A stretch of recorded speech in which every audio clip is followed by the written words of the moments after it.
Guys, ఈరోజు నేను నా ఎర్లీ మార్నింగ్ని కొత్తగా ట్రై చేశాను.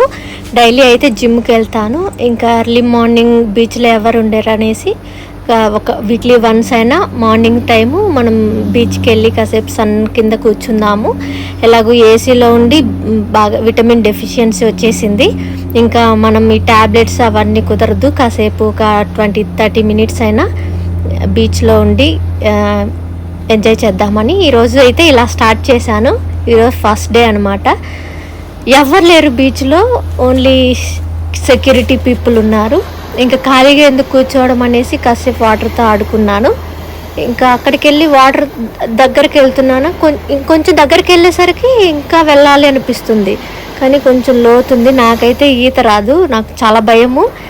మా ఫ్యామిలీ వాళ్ళు నా పక్కన ఎవరు లేకుండా బీచ్ అంటే వాటర్లో దిగడము ఇదే ఫస్ట్ టైం అనమాట. నాకు చాలా భయం వాటర్ అంటే, ఎందుకంటే ఈత రాదు కాబట్టి.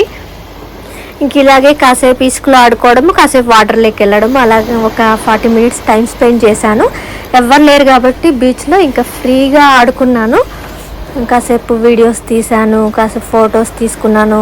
ఇలా ఇసుకతో ఇల్లు కట్టాను, గుడి కట్టాను, చాలా ఆడుకున్నాను. చాలా బాగా అనిపించింది, కొంచెం మైండ్ రీఫ్రెష్ అనిపించింది.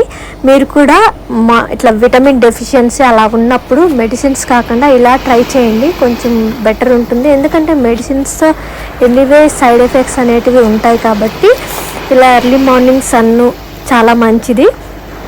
మనకు మైండ్ కూడా కొంచెం రీఫ్రెష్గా ఉంటుంది. ఇలా ట్రై చేయండి, కొత్తగా ఉంటుంది. Thank you for watching. Please subscribe my channel మాల్దీవ్స్లో తెలుగు అమ్మాయి.